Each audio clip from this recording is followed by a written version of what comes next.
Good evening and welcome to Tucker Carlson Tonight. Just a moment from now, we'll talk to the Vice President of the United States and we'll ask him whether America is getting a border wall in the end and what the White House is willing to give in exchange for that. That's just ahead. But first, Democrats have returned to power on one half of Capitol Hill, one chamber. After 8 years out, Nancy Pelosi is once again the Speaker of the House. What can we expect from this brand new Congress? We don't have to speculate too much because they're already telling us. Pelosi has signaled her total opposition to securing America's border with Mexico, for example. Watch. Are you willing to come up and give him some of this money for the wall? Because apparently that's the sticking point. No, nothing for the wall. We're talking about border security. There is no amount of persuasion he can do to say to us, we want you to do something that is not effective, that costs billions of dollars, that sends the wrong message about who we are. Okay, so there's that. What else can we expect? Well, Alexandria Ocasio-Cortez, now a member of Congress from New York, finally, and she's pushing something called a Green New Deal. You may have heard the term. What does it mean? Well, among other things, it would close every fossil fuel plant, apparently, in the United States. You'll remember last summer, in the spirit of closing things, she vowed to abolish ICE. I happen to believe that an agency that has repeatedly, systematically, and violently committed human rights abuses cannot be reformed.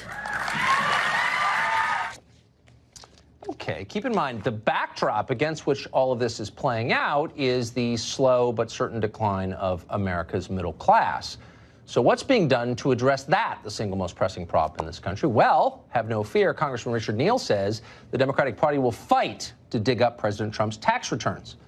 And why wouldn't they? And more, because according to his colleague, Hank Johnson of Atlanta, the president is literally like Hitler. Watch. Americans elected an authoritarian, anti-immigrant, racist strongman to the nation's highest office. Donald Trump and his Make America Great Again followers who want to return America back to a time when white men and white privilege were unchallenged. Much like Hitler took over the Nazi Party, Trump has taken over the Republican Party. Much like Hitler. Now, what would you do, sincerely, think about it for a second, if you really thought Hitler was in the White House? Well, you'd stage a coup. Obviously, you'd have no choice morally. Democrats aren't saying that out loud, but they now are talking about impeachment out loud. Watch. This deplorable, despicable human being that occupies the White House should not be there. They say, Maxine, please don't say impeachment anymore. And when they say that, I say impeachment, impeachment, impeachment. When someone asks, but what about Pence? If you were able to impeach, Pence will be worse. And I said, look, one at a time. You knock one down, and then we'll be ready for Pence. We'll get him too.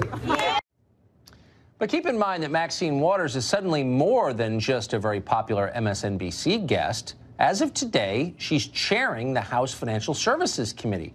She has real power, and she plans to use that power to push what she's calling, quote, diversity quotas on the private sector. Hire the people Democratic members of Congress want you to hire, or else. So that's a large part of the agenda. Should Americans be excited for that? Richard Goodstein is a good barometer of that question. He's a lawyer. He advised both Clintons over the years. And, of course, one of our favorite guests.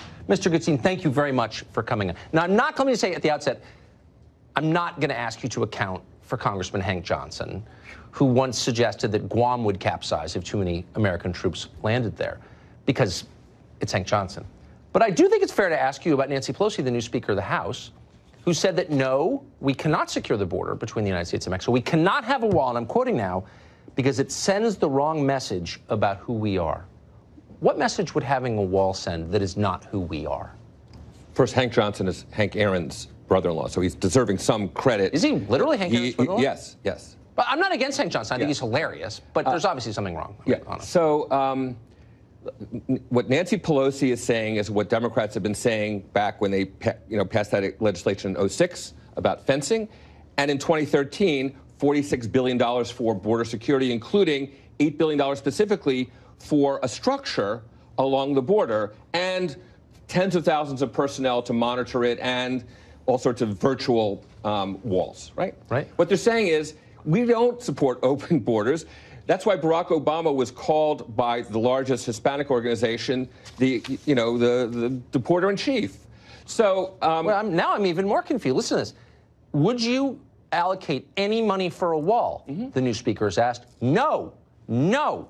It sends the wrong message about who we are. So you're saying it's okay to have a virtual wall, but not a real wall? I'm saying that Donald Trump defined the wall in the campaign. First, he said, why are we having this conversation? He said Mexico is going to pay for it, and now we know the taxpayer is going to. So can we at least get him off that? He didn't. I mean, look, I don't think Mexico is going to pay for it, but just in point of fact, he didn't say Mexico was going to prepay for it. Mexico could pay for it later through remittances or whatever, but that's really not the point. In 100 years they may pay for it, but I mean... Look, my job is not to defend all of his campaign promises. My job is to ask about the country and why can't we have a wall? I'm serious. Yeah. So again, and Trump said, and here's where I think there's actually going to be a deal, because Trump said 25-foot concrete wall. That's what he kind of envisioned. That's what he sold his voters on. Yeah. And I think even John Kelly said, to be honest, not something that we hear every day from the White House, it's not a wall, okay? So what we're saying is we're quibbling now between fencing and virtual this and that. I get it, but what's the difference? So Trump promises something that I hope he can deliver, which is a tall concrete barrier that actually would slow down dramatically the inflow of illegals into our country. Nancy Pelosi says, no, no, that's not the message we want to send. And what does that mean? What message does it send? That we care too much about our people, that we're serious about territorial integrity? Like, what is the bad message that would send? So again, when Democrats held the White House, fewer people were coming into the country than now. There were more deportations than there are now. So the suggestion that somehow Democrats are wanting open borders is... You're not going to address my question. No, I will. Look, I don't want to be mean. No, it's not mean. Look, the fact of the matter is what she's saying is what border experts say, by and large, which is wall's good, a 25-foot concrete wall is unnecessary. It's not necessary to spend that money, and it's not going to work. But wait a second. You just said that we have more people coming in than we did under Democrats, but now you're telling me it's not necessary to secure the border with a big bad wall. Totally a virtual wall would be okay, because Democrats just want to save money. That's kind of their motto, right? How can we save taxpayers money? Democrats said in 2013, a bill that passed the Senate with 14 Republicans, and that John Boehner refused to bring up. It would have passed the House too, and Barack Obama would have signed it. Basically, that would have said we're going to put all these resources in to judges, to Border Patrol, to electronic monitoring. Look, I'm just saying. Thanks for a history lesson. A lot of dynamics. There are a lot of Republicans oppose border security. I would never deny that. I'm just saying we have a chance to get a wall, and they don't want one because it works, and we all know that. Let me ask you about the future. So we're now hearing from the new chairman of the Financial Services Committee, Maxine Waters of L.A., that diversity quotas are coming to the private sector. Here's a quote from a Democrat to Politico. Now companies are focused like a laser on identifying top African-American talent with Congressional Black Caucus relationships to help them understand and mitigate the striking lack of diversity within their corporations. So what Democrats are saying is, you need to hire our friends or else we're going to punish you. Why is that not corruption? In the same way that when Republicans came in, the word went. Remember, there was the K Street Project. Yeah, I hated it. But that's exactly what happened. Yeah, it was which disgusting. Is you hire our friends, our former staffers, K Streeters, big corporations and trade associations who know us. So I mean, I don't think the Republicans pretended that it was racial justice when they did that, though, did they? Well, are you okay with Congress telling companies who they can hire? Congress is not telling. Yes, they are. Legislatively, the only thing that I saw proposed was something that basically would require disclosure of the makeup of your board on gender grounds. I don't know that that's such a bad thing. Frankly, it's public. I mean, presumably you list the names and you could probably intuit who's a male and who's a female. Yeah. So that's all. Well, first of all, I just want to officially disapprove of your rigid understanding of gender. Okay. I'm saying for the most part. For the most part, thank you. I was giving you an out, Richard, so you wouldn't be hung by your own people. Thank you so much. My pleasure. Of course. I'm very excited for this Congress. Earlier tonight, we had an interview with the vice president. We asked about the border wall, the shutdown, and what was going to happen. And here's what he said. Will the deal that resolves the shutdown include any form of amnesty for people here illegally now?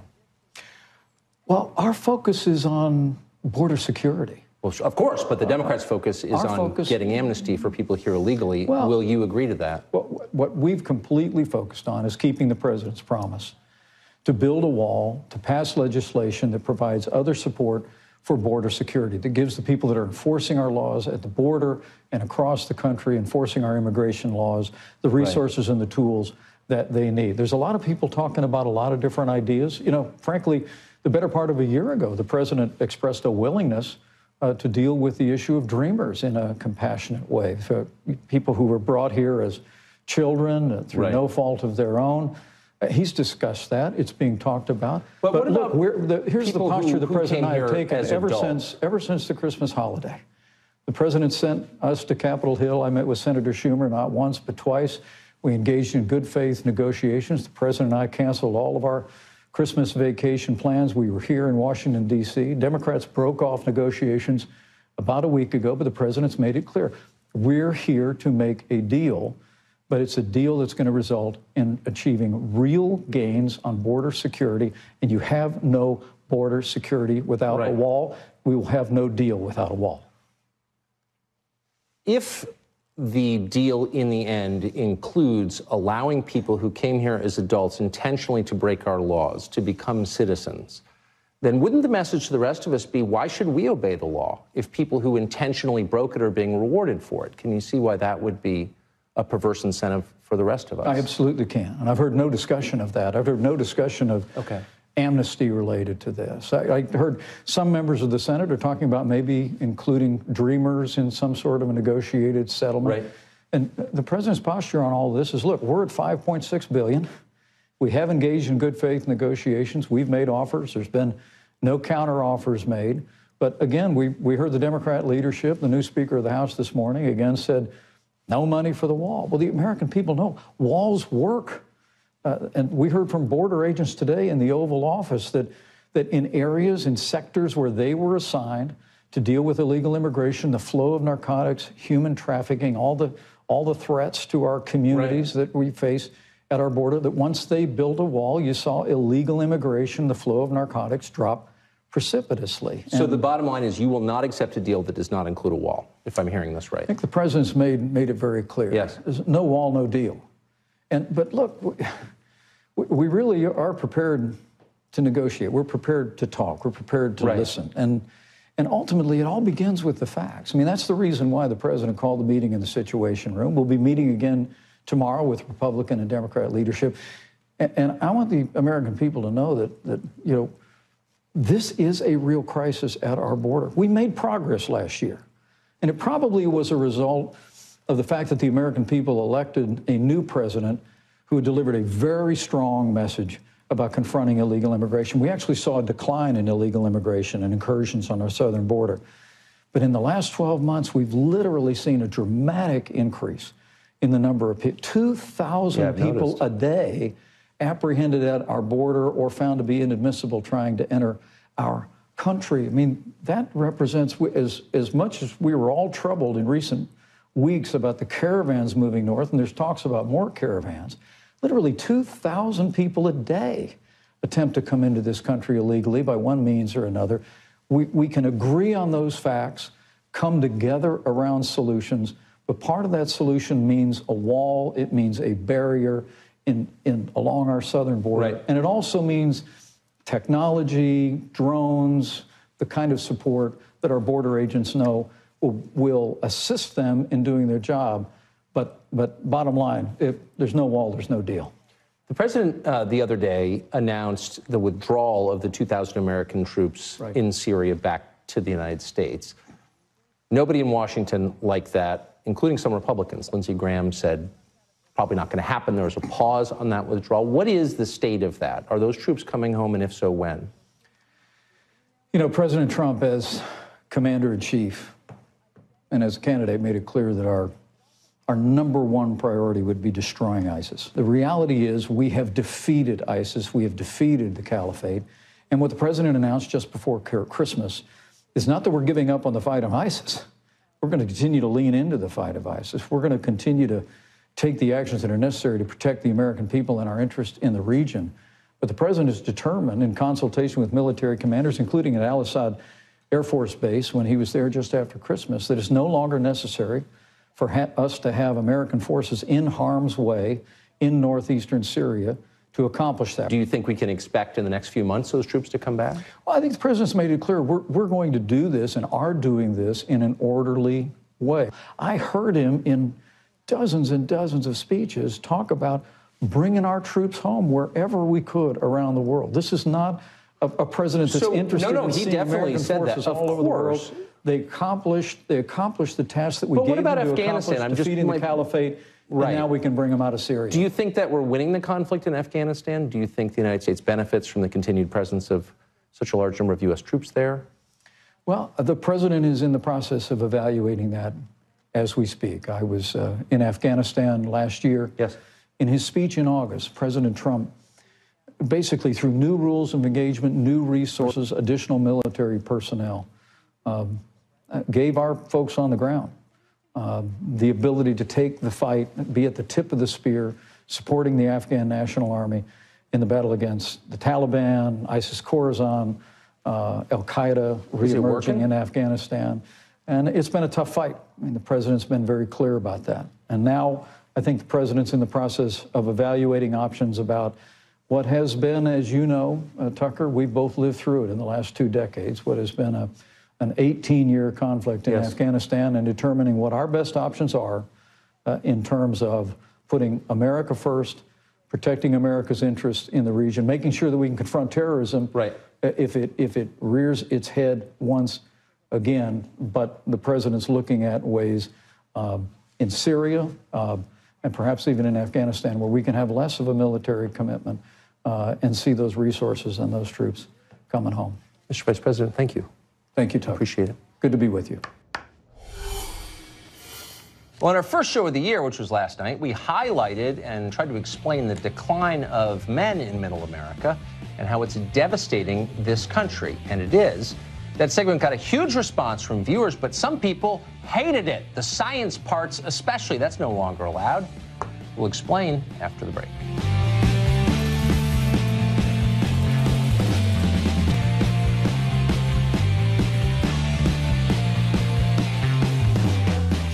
Well, last night was our first show of the year, so we decided to take a minute to talk about the biggest issue facing this country going forward. No, it's not higher GDP growth, despite what some think tank people will tell you. It used to be the best country in the world for families. Americans could get married and afford to raise their own children. If your kids worked hard, you could expect they'd be a little more successful maybe than you were. That was called the American dream. And for a small group of affluent people, it still exists. They're still living like it's 1965, and good for them. But for everyone else, that dream is dying. America's middle class is in decline because middle-class American families are declining. So the question is, why is that happening?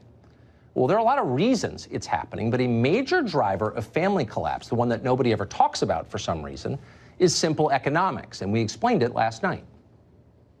Study after study has shown that when men make less than women, women generally don't want to marry them. Now, maybe they should want to marry them, but they don't. Over big populations, this causes a drop in marriage, a spike in out-of-wedlock births, and all the familiar disasters that inevitably follow. More drug and alcohol abuse, higher incarceration rates, fewer families formed in the next generation. Now, let's be clear about that statement. First of all, it is factually true, and that's the essential test of anything. That's the test that we go by. In 2015, a study by the decidedly non-conservative Brookings Institution found that falling male wages caused about a quarter of the decline in marriage rates over the past 35 years. 2 years later, MIT researchers found that when factories close, marriage rates go down and single parenthood becomes more common. And that, as you could guess, causes a higher proportion of children to wind up on drugs or in prison. So it's not a small thing. And by the way, many other studies have reached the same conclusions over long periods of time. This is real. So what we said is a statement of fact. We wish it weren't. In an ideal world, none of this would matter. The marriage rate never would have declined when manufacturing died, and everything in Middle America would be fine. But it's not, and we're not in charge of that. All we can do is tell the truth about what happened, which we did because it actually matters. And that turned out to be too much for the people who believe it's their job to prevent you from knowing why your country is going down the tubes. Those people got very angry. Here's a selection. It's like, it reminds me of when they blame women for pregnancy, as if he had nothing to do with it. There's a woman in the audience. She's like, what? What? We're not there. This idea that, to keep women down that's going on in the country. But Sonny, you said you just had another friends. aspect of it. I don't know. It looked like Looney Town to me. Yeah, Looney Town. Notice that no one, though, contested the facts of what we said. In fact, later in the show, one of those same hosts admitted that, in fact, women do strongly prefer marrying men who make more than they do. So it's true, but it's not on the list of approved talking points, so it can't ever be said out loud. Those are the rules, and anyone who violates those rules must be punished. This is very common, and if you're wondering how we wound up in the dark age we're currently living through, this is how we did. This is why important science is no longer being conducted. This is why art isn't being made. This is why comedy is dying. It's why people aren't thinking for themselves anymore, which means the end of creativity. It's why the rest of us stand by like cowards as the innocent are punished for crimes they didn't commit, because we're all terrified. We're terrified of being denounced by some mindless ideologue on TV, or shamed and ostracized on social media for stepping out of line, or silenced completely by some big tech firm.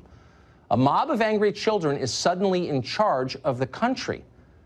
These aren't people seeking a revolution. They're fighting for the status quo to protect their own status. They are drunk on power, and they're looking for new people to hurt. Someday, we're going to look back on this moment with shame and horror. But in the meantime, we should remember that terror only works if we play along with it. So what if we decided not to? What if all of us decided to tell the truth about something every day in public? What would happen then? What could they do about it? They can't punish everybody. We're the majority. Let's try that. We're starting tonight with Heather McDonald. She's a fearless person, a fellow at the Manhattan Institute, and the author of the book, The Diversity Delusion, How Race and Gender Pandering Corrupt the University and Undermine Our Culture. And she joins us tonight. Heather, thanks very much for coming on. So my theory is that when you say the true things, people get outraged. So, hurt dog barks. But just to be clear, as a social scientist yourself, I hope you'll confirm for our audience that this is not a controversial statement, that male employment and wages directly affect the marriage rate, do they not? Well, first of all, Tucker, I want to commend you for making the breakdown of marriage a central focus of your show. There's no bigger social catastrophe of our age than the fact that more and more children are being raised without their fathers. And the elites understand that. Marriage has not disappeared from the elites. That's for sure. And yet they are absolutely unwilling to send the message that fathers are as important to their children as mothers. Their tongues are tied. They refuse to say it. It's one of those truths that, again, is being completely denied by elite culture. Why? Because it violates the feminist nostrum that strong women can do it all. Now, you're right that there's an economic component to this, and most famously, William Julius Wilson explained the drop in marriage among the black community as a result of jobs leaving the Midwest. And he said that the male unemployment decreases females' willingness to marry. But I think you also have to look at a culture explanation, because I remember being taken around in a ride-along by a Chicago cop, a very handsome man, solid job, good pension to look forward to. He had fathered several children out of wedlock. Why? Because the marriage norm had simply disappeared from the black community. So I think this is a cultural matter as well. It's a product, to a certain extent, of the feminist attack on males. We are living through a period where males are being constantly disparaged as simply the source of evil in our world. And they are responding, tragically, by withdrawing from competition, taking their marbles and going home, and that is leaving us all at greater risk. And in some cases, taking their own lives, I would say. I mean, the suicide rate for American men is higher than it's been in a long time. I would just note that the problems that William Julius Wilson chronicled, I thought so well, 30 or 40 years ago, are now the problems of rural America, which obviously has a completely different racial demographic and political beliefs than inner city America. And it seems to me that when it happens to two different groups, the very same thing, that would be the wake-up call for our policymakers to say, wait a second, maybe we should get involved in thinking about how to fix this, considering in our neighborhoods where rich people live, in my neighborhood, for example, there are no single mothers. Everyone's married because it works. So why aren't they doing their best to pass on the thing that is working for them? It just seems grotesque to me. No, I think we do have to look at industrial policy and make sure that there are good, well-paying jobs there. I just wouldn't assume that that is going to be enough at this point to turn around the culture. Again, we need to valorize males, and the culture needs to say males are not toxic. Masculinity is not toxic. There are male virtues of valor, courage, chivalry, heroism in war that are really uniquely male. They should not be disparaged. Females have complementary virtues and values that are also essential to children. So wait, can I ask, where does the idea come from that when men fail, women win? I mean, that really is the underlying assumption of, like, the dumb people we always play from other shows. You know, men are declining, this is great for us. But men and women are totally interconnected, so how can the failure of one help the other? Doesn't it hurt all of us? Yeah, it's a preposterous zero-sum mentality, but there's a lot of females who are angry for no reason at all. They have an axe on to grind, a chip on their shoulder, and they're constantly looking for ways to feel offended, mostly by dredging up sexism from the past, because it's almost impossible to find today. I mean, you have females that are excelling in education. There's not a single mainstream institution that is not twisting itself into knots to hire and promote as many females as possible. And yet females are still wringing their hands over the alleged sexism of the 50s simply so they can feel like they're victims. Preposterous. I am not a victim. I don't know any female victims, frankly. But there is a sense that in order for females to succeed, it has to be at the expense of males and through a constant devalorization of masculinity. Work. It doesn't work. We don't win when some of us lose. I don't believe that. It's not true. Heather, thank you very much. Thank you. Well, they're coming after your drinking straws. Now they want to tax your meat. It's getting bad out here. Mark Stein joins us after the break.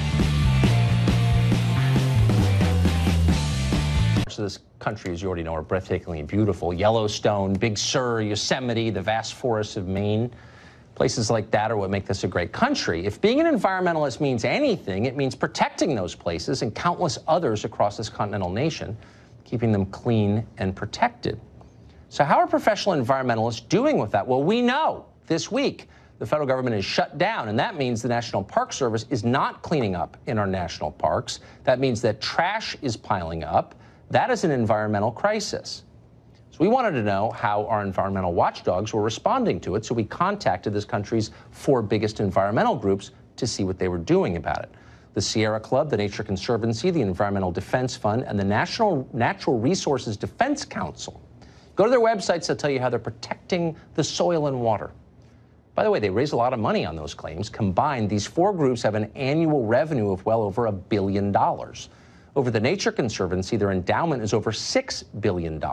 So they could easily help. Picking up trash is not expensive. They're certainly rich enough to do that. Are they doing it? We called today to find out. None of them even responded. And that, of course, means no, they're not doing it. They're not helping. Now, that may be sad to those of you who grew up sending money to the Sierra Club, which used to concern itself with our physical environment and did virtuous work. But if you've been paying attention for the past 10 years, you shouldn't be surprised. Actual garbage that's ruining nature? Well, that seems small in importance compared to, I don't know, promoting carbon taxes or unlimited immigration or gender theory or the various other priorities of the Democratic Party, which is what these groups spend their time and money doing. And by the way, that's fine. Lots of groups in Washington do those exact things. They're political consultants. That's their job. But at least they're honorable enough to pretend they're not protecting the environment. So these groups may not care anymore about picking up garbage, but they do like the idea of controlling your behavior. Across America, Scolds are stamping out plastic straws, already banned here in Washington, but it won't stop with straws. Think it will? Some groups are promoting taxes on meat. They're doing this in the name of promoting health and fighting climate change. Of course, these taxes would have the added benefit of punishing you. Mark Stein is an author and columnist. He joins us tonight. So am I sensing a theme here, Mark, where a certain sort of upper income person doesn't feel content until he's really taken away all the small comforts of those below him? Absolutely. The councilman in Santa Barbara where they introduced one of these bans on plastic straws, said we have to regulate. We can't trust to common sense anymore. We have to regulate every aspect of people's lives. And after he got a bit of pushback on Twitter or whatever, he kind of walked that back. But it's true. And it's actually the inverse of what you were talking about with Heather just now, that the less anybody notices the vast amount of human rubble piling up around us, and the more we're prevented from talking about anything that matters, the more all the clever people in our society obsess on peripheral things like plastic straws. It's just so interesting, though, that all of it is aimed downward at people they believe are their social inferiors. I can't remember the last time the Sierra Club went after the government of China. Some of these groups are taking money from the government of China, or went after Al Gore for flying privately, or went after private airports, the FBOs across the country. Why is it always aimed at people who make less than they do? Well, I think it's because it is the pleasure it affords the elites at actually regulating the masses. You mentioned China. Supposedly we ban straws because straws are polluting the oceans. Right. As you mentioned, 8 countries in Asia are responsible for 2/3 of the plastic waste that goes into the oceans, which means that 192 countries or thereabouts are responsible for the other third. And America contributes less to plastic waste in the oceans than Morocco or Burma or even North Korea. And I don't even know what they got to throw in the oceans in North Korea. Not much. Because that's not a consumer society. But this is unglamorous work. Just as the most important aspect of human health care is hygiene, the most important aspect of environmental health care is garbage disposal. If instead of the Paris Climate Accord, the nations of the world got together and decided to raise these Asian countries' level of trash disposal to Euro-American standards, you would have a much better... But if you say to the Sierra Club, do you want to be running on better garbage disposal, it's not glamorous enough for them. It's just, on the meat tax very quickly, it just seems like this will only affect people who like burgers. And why, all the problems that people in that income range have, why hassle them? Is global warming really their fault? Well, if we didn't eat burgers, we wouldn't have cows, and they take bovine flatulence more seriously than illegal immigration or anything else. I mean, the European Union was proposing offsets on that because the Irish Holstein emits less than the Bulgar Jersey. So they were actually going to be having offsets in that particular sphere in the European Union. I mean, as I said, the less we talk about anything that matters, the more we obsess on these boutique niche issues. That's such a deep point, as most of your points are. Mark Stein, thank you very much. Thanks a lot, Tucker.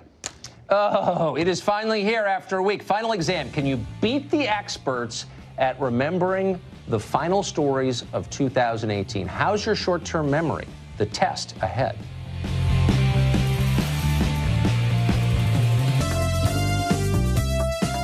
Thank heaven, in a world gone crazy, there is still final exam. And we've come to that time of the week where the news professionals compete with one another to be crowned the ultimate master of the news.